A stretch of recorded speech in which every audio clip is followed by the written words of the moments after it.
أعوذ بالله من الشيطان الرجيم. بسم الله الرحمن الرحيم. وإذ يتحاجون في النار فيقول الضعفاء للذين استكبروا إنا كنا لكم تبعا فهل أنتم مغنون عنا نصيبا من النار. قال الذين استكبروا إنا كل فيها إن الله قد حكم بين العباد.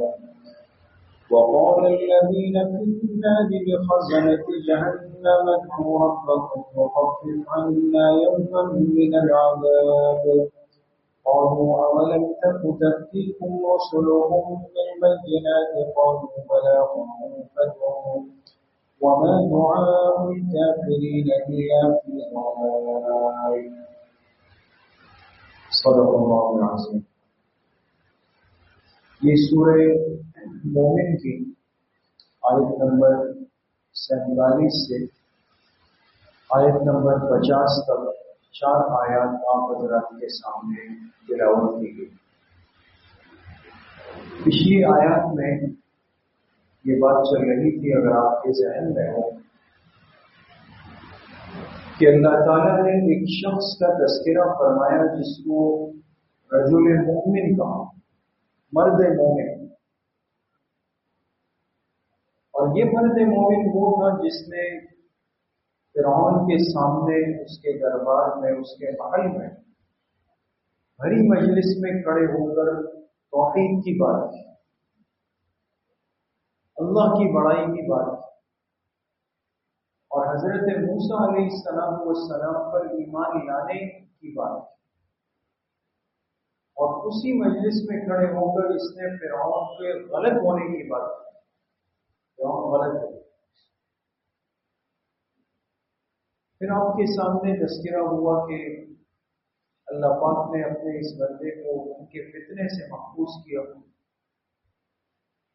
فرعون کی اور اس کے حواریین جو اس کے ماننے والے تھے ان کی پکڑ آئی، اور وہ سب کے سب غرق ہو گئے، ڈوب گئے. کہاں پر؟ بحر قلزم میں ڈوب گئے. یہ دنیا کا عذاب تھا فرعون پر اور اس کے ماننے والوں پر.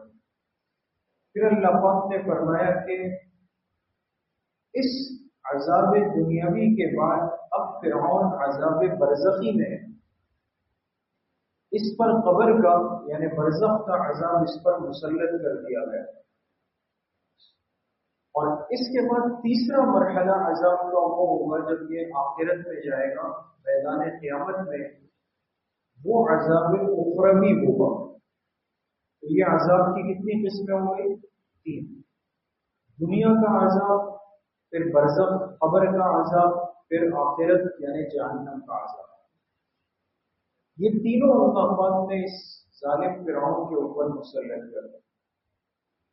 تو چونکہ تذکرہ ہوا جہنم کے عذاب کا بھی، قبر کے عذاب کا بھی، تو اسی مناسبت سے آج کی جو آیات ہے اس میں اللہ پاک نے جہنم کے اندر جانے والوں کے آپس میں ایک بحث اور ایک مکالمے کا ذکر فرمایا کہ جب قیامت کے دن جہنمی جہنم میں چلے جائیں گے، عذاب کی پکڑ میں آ جائیں گے، تو 2 طبقات ہوں گے جیسے دنیا میں ہوتا ہے. ایک وہ ہوتا ہے جو غلط کو اپنا رہنما بنا لیتا ہے، بات سمجھو، غلط کو اپنا بڑا بنا لیتا ہے اور اس کے پیچھے چل رہا ہوتا ہے. اور ایک دنیا میں وہ ہوتا ہے جو بڑا بن جاتا ہے اور اسے پتا ہے کہ میں غلط ہوں، میں جو بول رہا ہوں 100% غلط ہے، لیکن وہ خاموش گونگا بن جاتا ہے اس لیے کہ اس کی پیٹ پرستی ہو رہی ہوگی، اس کی دنیا بن رہی ہوگی. تو یہ دونوں قیامت کے دن جو بڑا غلط تھا یہ بھی جہنم میں، جو اس کے پیچھے چلنے والے غلط تھے وہ بھی جہنم میں چلے جائیں گے. اور جب جہنم کی آگ کو، عذاب کو دیکھیں گے تو انسان کی فطرت ہے کہ کسی کی باتوں میں آ کر غلط فیصلہ کر لے تو کیا ہوتا ہے اس پہ غصہ آتا ہے، تو یہ تو آپ کہہ رہے تھے کہ ایسا کر لو، اب ہمیں مصیبت سے نکالے۔ تو یہ پیچھے چلنے والے جب اپنے بڑوں کو دیکھیں گے تو ان سے کہیں گے کہ تمہاری وجہ سے مصیبت میں پھنس گئے، اب کوئی راستہ بنائے ہمارے لیے۔ اس بحث کا، اس مخاصمت اور لڑائی جھگڑے کا تذکرہ اللہ نے آج کی ان آیات کے اندر کرنا ہے۔ ان آیات کا ترجمہ ہے وَإِذْ يَتَحَاجُّونَ فِي النَّارِ، اور یاد کریں جب جہنمی آپس میں جہنم کی آگ میں جھگڑنے لگیں گے، فَيَقُولُ الضُّعَفَاءُ لِلَّذِينَ اسْتَكْبَرُوا، تو کہے گا کمزور طبقہ، کمزور طبقے سے مراد جی پیچھے چلنے والا، پیچھے جو کمزور طبقہ پیچھے چلنے والا ہوگا، جو متبعین ہوں گے، جو آسان الفاظ میں جو کارکنان ہوں گے پیچھے، یہ کہے گا اپنے بڑوں سے، اپنے قائدین سے کہے گا اِنَّا كُنَّا لَكُمْ تَبَعًا، ہم تو تمہارے پیچھے چل رہے تھے دنیا میں، فَهَلْ أَنْتُمْ مُغْنُونَ عَنَّا نَصِيبًا مِنَ النَّارِ، کیا اب تم ہم سے آگ کا کچھ حصہ دور کر سکتے ہو، کچھ کام آ سکتے ہو؟ دنیا میں تم کہتے تھے ہم ایسے ہیں، ایسے ہیں، ایسے ہیں، ایسے ہیں، اس ایسے میں سے کچھ ابھی دکھا دیں اور ہم سے جہنم کے عذاب کا کچھ حصہ تو ہٹا دیں۔ قال الذین استکبروا، تو کہے گا وہ طبقہ جو بڑا تھا، وہ کہے گا انا کل فیہا، یہ باتیں چھوڑ دو، سب ایک ساتھ، سب جہنم میں آ گئے۔ ان اللہ قد حکم بین العباد، اور بے شک اللہ اپنے بندوں کے درمیان فیصلہ کر چکے، اب کچھ نہیں ہو سکتا، فیصلہ ہو چکا، جنتی جنت میں جا چکے، ہم جہنمی جہنم میں آ چکے، فیصلہ ہو چکا۔ وقال الذین فی النار لخزنۃ جہنم، پھر یہ سب کے سب، یہ بڑے بھی چھوٹے بھی، جب قیامت کے عذاب کی سختی کو دیکھیں گے تو سب کے سب آئیں گے جہنم کے فرشتوں کے پاس، جہنم پر جو فرشتے جو داروغ مقرر ہیں ان کے پاس آ کے ان سے کہیں گے ادعوا ربکم، بھائی تم اتنی مہربانی کر دو کہ اپنے رب سے ذرا مانگ لو ہمارے لیے، یخفف عنا یوما من العذاب، کہ اللہ تعالیٰ ہم سے ایک دن کے عذاب کو تو ہلکا کر لے، ایک دن تو تمہیں نرمی ہو جائے۔ اور تو فرشتے کہیں گے اولم تک تأتیکم رسلکم بالبینات، کیا تمہارے پاس تمہارے پیغمبر واضح دلائل اور نشانیاں لے کر دنیا میں نہیں آئے؟ قالوا بلا، جہنمی کہیں گے کیوں نہیں آئے، تو تھے، سمجھایا بھی تھا، سمجھاتے بھی تھے، ہم نے نہیں مانا۔ قالوا، تو فرشتے جواب میں کہیں گے فدعوا، تو چیختے رہو، پکارتے رہو، وما دعاء الکافرین الا فی ضلال، اللہ تعالیٰ فرماتے ہیں اس دن کافروں کی یہ چیخ و پکار بے اثر ہوگی، اس کی کوئی حیثیت اور کوئی فائدہ بھی نہیں ہوگا۔ اب 4 آیتیں ہیں دوستوں، آپ نے ترجمہ سنا، لیکن آپ بتائیں کتنا آسان اور کتنا واضح انداز میں اللہ پاک نے اس دن کی منظر کشی بتا کر ہمارے ذہنوں کو جھنجھوڑ دی۔ اس لیے کہ دوستوں آخرت کے جتنے معاملات ہیں یہ اس آخرت کی بنیاد پر طے نہیں ہوں گے، یہ دنیا کی بنیاد پر طے۔ ایسا نہیں ہے کہ میدان محشر میں کسی نے شرارت کی تو کہا جائے گا اٹھا کے اس کو جہنم میں ڈال دو، وہاں کے جتنے فیصلے ہیں، جتنی سختی ہے، جتنے عذاب ہیں، جتنی پکڑ ہے، جتنی اللہ کی ناراضگی ہے، وہ سب دنیا کے معاملات کی بنیاد پر ہے۔ اور وہاں جتنے انعامات ہیں، جتنے اکرام ہیں، جتنی نعمتیں ہیں، جتنی اللہ کی رضامندی ہے، وہ دنیا کے اعمال کی بنیاد ہے۔ اور چونکہ انسان کے بننے یا انسان کے بگڑنے کا جو سب سے بڑا اور بنیادی سبب ہوتا ہے دوستوں، وہ اس کا ماحول، اس کی صحبت ہوتی ہے۔ یہ قرآن واضح طور پہ کہہ رہا ہے، آپ دنیا میں کس کے ساتھ جڑ کر اپنی زندگی گزار رہے ہیں، اس کو اپنا بڑا بنا رہے ہیں۔ آج ہم دنیا میں جذباتی پن کا شکار تو ہو جاتے ہیں بہت جلد، اس لیے کہ اللہ پاک نے انسان کو دل دیا ہے اور یہ جو دل ہے، یہ انسان کچھ بھی کر دے، تو کسی نے کہا تھا نا، لاکھ اس کو بچا تو یہ کسی پر تو مرے گا، لاکھ اس کو بچا تو یہ کسی پر تو مرے گا۔ یہ نہیں ہو سکتا کہ انسان کہے کہ جی میرے دل میں کوئی جذبات نہیں ہے۔ ایک تو یہ کہ انسان مجذوب ہو، مجنون ہو، دیوانہ ہو، پاگل ہو، دنیا سے بے خبر ہو، تو چاہے الگ دنیا کے لوگ، ان کا مسئلہ نہیں۔ لیکن اگر انسان سلیم الذہن سلیم العقل ہے تو لازماً یہ دل کسی نہ کسی کو تو ضرور دے گا۔ اب یا تو صحیح کے حوالے کر دے تو کامیابی کے اعلیٰ مقام پہ چلا جائے، اور اگر غلط کے حوالے کر دے گا اپنا دل تو اسفل السافلین میں جا کے نیچے گر پائے۔ یہ ایک دل تھا دوستو، مشرکین نے اس اپنے دل کو غیر اللہ کے حوالے کر دیا، بتوں کے نام کر دیا، ناکام ہو گئے۔ اور انہی کے ساتھ انہی کے ماحول میں رہنے والے صحابہ تھے، انہوں نے اپنا دل اللہ کے محبوب کے حوالے کر دیا کہ ہمارے دل تو اللہ کے محبوب کی محبت سے بھرا ہوا ہے۔ کامیابی کے اس مقام پر پہنچے کہ ان کی کامیابی اللہ نے اپنے کلام پہ وحی بنا کے اتارا، اولئک هم المفلحون،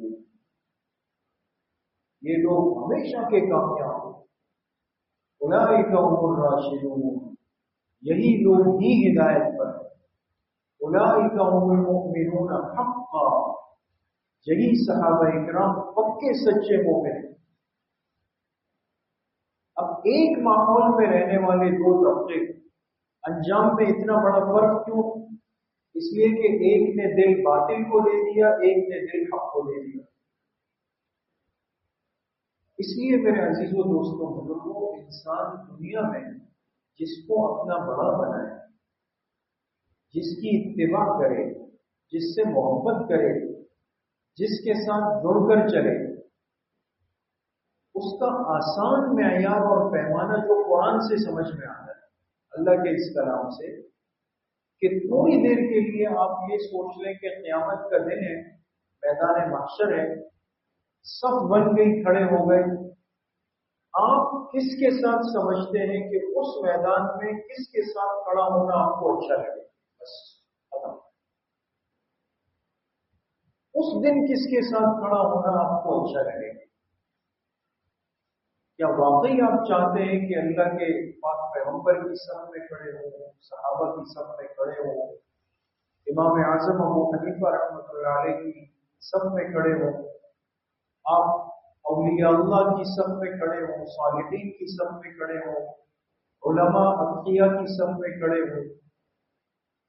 سمجھ میں آتا ہے انسان دنیا میں بھی انہی کے ساتھ جڑ جائے، اور اگر انسان کو لگتا ہے کہ نہیں وہ نہیں، میں ان کے ساتھ ہی اچھا لگوں گا کہ جو نہ دین کے ہیں، نہ اللہ کے ہیں، نہ مسجد کے ہیں، نہ اعمال کے ہیں، نہ بھلائی کے ہیں، بس یہ کہ ان کا رنگ خوبصورت ہے، بس یہ کہ ان کا اسٹائل خوبصورت ہے، میں تو اس کے ساتھ تو ٹھیک ہے۔ تو معیار دنیا نہیں ہے دوستو، معیار میدان آخرت ہے۔ وہاں اگر آپ سے کہا جائے کہ قیامت کے دن آپ پسند کریں گے کہ آپ کا حشر کس کے ساتھ، کن کے ساتھ آپ کو اٹھایا جائے، بس یہ طے کر دیں۔ انسان کہے یار میں تو چاہوں گا کہ نیک لوگوں کی سب میں کھڑا ہو، بات سمجھ۔ اسی لیے قرآن کریم نے دعا کے جو الفاظ سکھائے ہیں، وَأَلْحِقْنِي بِالصَّالِحِينَ، اے اللہ مجھے قیامت کے دن صالحین کے ساتھ جوڑ دیجیے گا۔ یہ قرآن ترغیب دے رہا ہے، دعا سکھا رہا ہے، انداز بتا رہا ہے۔ تو وہی صالحین کے ساتھ قیامت کے دن وہی جوڑے گا جو دنیا میں بھی صالحین کے ساتھ جوڑے گا۔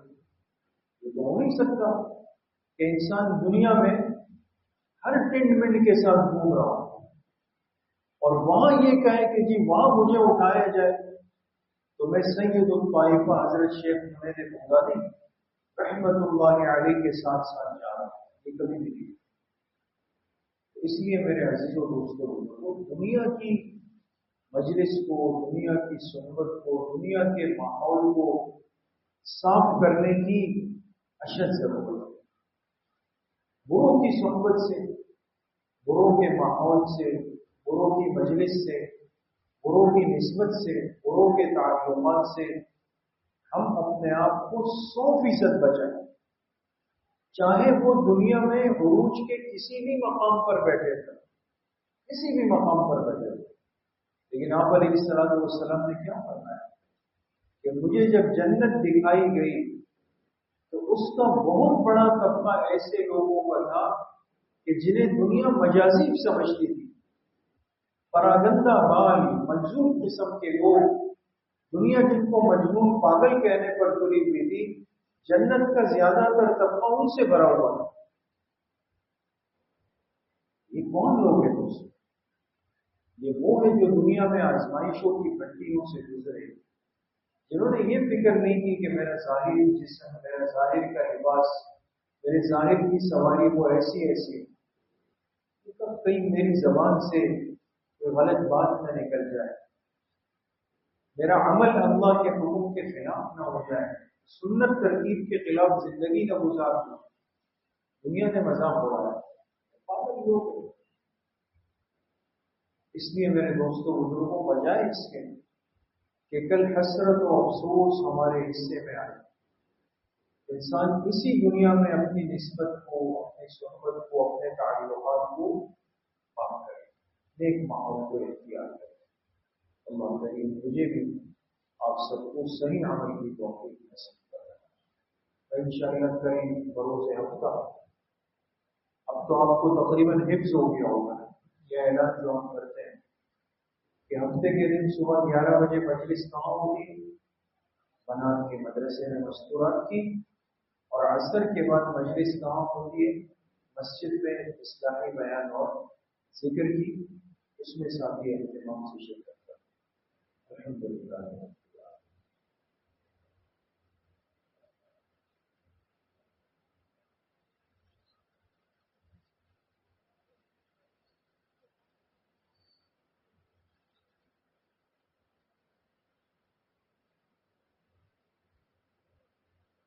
وصلی اللہ وسلم علی